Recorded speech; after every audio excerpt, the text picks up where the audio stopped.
I'm a possum and I find garbage. That was loud. I recently saw that new Dungeons and Dragons movie, Dungeons and Dragons: Honor Among Thieves. Not to be confused with the terrible old Dungeons and Dragons movie from 2000 with Jeremy Irons and Marlon Wayans. Now that one kind of became a cult classic because it's sort of a so bad it's good movie, but this one is actually surprisingly genuinely good, which I was not expecting. You know, the trailer made it look just horrible. Like I thought it was gonna be like a wannabe, you know, Guardians of the Galaxy kind of a thing, like something that's trying to be that, you know, with that stupid like meta humor that the Marvel movies do. There is a little bit of that kind of humor in this movie, but not a whole lot. I that's one of those things I just absolutely loathe about the modern Marvel movies, is that they're just full of that stupid postmodern, self-referential meta humor, like where they'll be doing something like cliched and then, you know, draw attention to the fact that they're doing something cliched as a joke. Like what was it in like one of the Thor movies? At the beginning, he's like dangling from a chair, and there's like this big demon dude who's like, you know, doing a villain monologue, and meanwhile Thor's like spinning around, and like he's like, oh, hold on, I got to spin around again, and the music cuts out, and it becomes like this awkward comedy moment. Stop. I hate that. But this movie doesn't really do a whole lot of that. Like I said, there's a little bit of that type of humor in there, but not a whole lot. Like, you know how the Marvel movies, they try to tell like serious stories, but then have like comedy in them, so it kind of like rides that line, and a lot of the times it just doesn't work, because they'll have like a serious moment where they just undermine it by having like a stupid comedy moment like immediately afterward. I think that happens this one time I can think of where the new Dungeons and Dragons movie does that, but it doesn't happen a lot. This movie is, unlike the Marvel movies, which try to be serious and comedic at the same time, this is just a straight-up comedy. So it doesn't have that problem for the most part, because it's just a straight-up comedy, right? In fact, it's like a fantasy heist movie, as the title implies, you know, Honor Among Thieves. It's about people trying to steal something. Now, I'm going to try to avoid spoiling the plot, but there's this one thing in the movie that I thought was kind of stupid.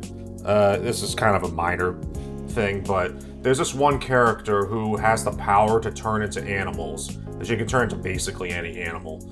So there's a part where she's like snooping around the bad guy's castle, and a guard sneaks up on her and knocks her out. Why didn't she just like turn into a fly or something to avoid being noticed? She actually did that earlier in the movie. She disguised herself as a fly and just flew around the castle spying. So she didn't turn into a fly this time because the plot needed her to get knocked out. You know, that's just like bad writing. But that's like the one little nitpicky thing I got, you know, for the plot. Other than that, the plot is actually fairly solid. I only saw the movie once. I didn't notice any major plot holes. There's this one thing that I just hate, this stupid mentality that I hate when it comes to fantasy or sci-fi. This idea that you can just do whatever and nothing matters, and you don't have to make it make sense.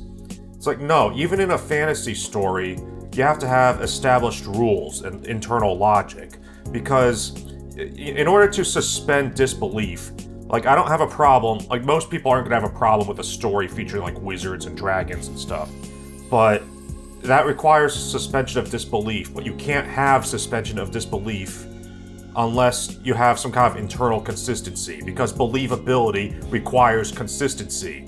You know, like when someone tells a lie, how you can tell they were lying is when there's holes in their story and it doesn't make sense. It's the same thing with storytelling. It has to be internally consistent and make sense according to its own internal logic. So you have to establish the rules and stick to them. And for the most part, this movie does. So instead of just treating magic like this, you know, get out of jail free card, or write ourselves out of a corner free card, it treats it as something that has limits that they have to work around. Like, for example, at some point they get a magic staff that can make portals, like the portal gun in the Portal games.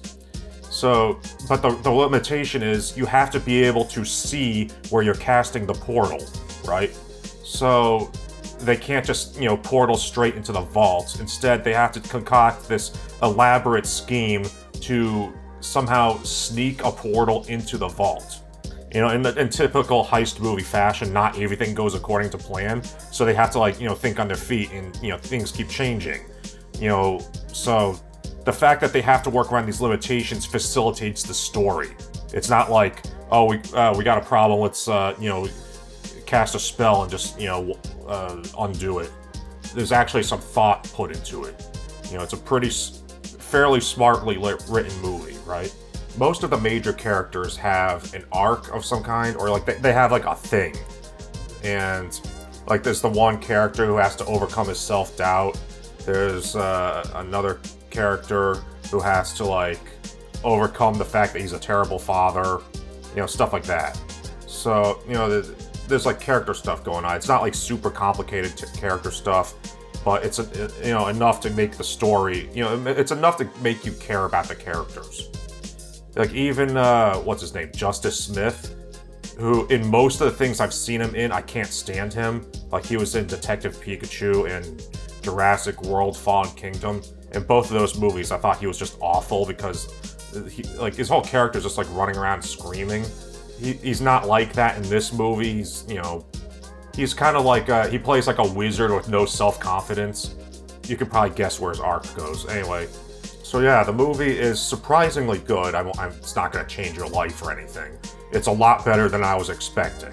I was just expecting, something awful. Even the special effects are, they're not well, I was going to say on Marvel's level, but if you've seen the recent Marvel movies, they look awful, but they're not on the level of Endgame era Marvel, or original Lord of the Rings. Even that has some special effects that have aged pretty poorly, but for the most part, the Lord of the Rings movies look, they hold up. But a movie that doesn't hold up is the Warcraft movie from 2016.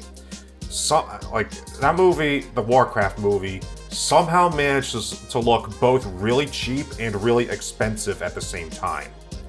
It has, these really, expensive looking, CGI characters running around, big battle scenes and stuff. But then, they're on sets that look like they're made of, plastic. They're wearing, their armor looks like it's made of EVA foam, something a cosplayer would wear to a convention. And there's just awful green screen effects. And this is 2016. It wasn't that long ago.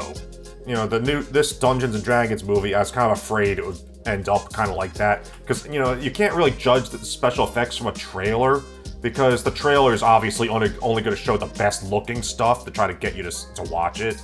So I was kind of worried oh, this is going to be like the Warcraft movie. It's just going to look like crap. But it's not it's better than that. The special effects for the most part are pretty good in this movie. I gotta go cook the pizza, so I guess that's all I have to say about the Dungeons and Dragons movie, Honor Among Thieves. Like, comment, subscribe, support me on Patreon. Bye.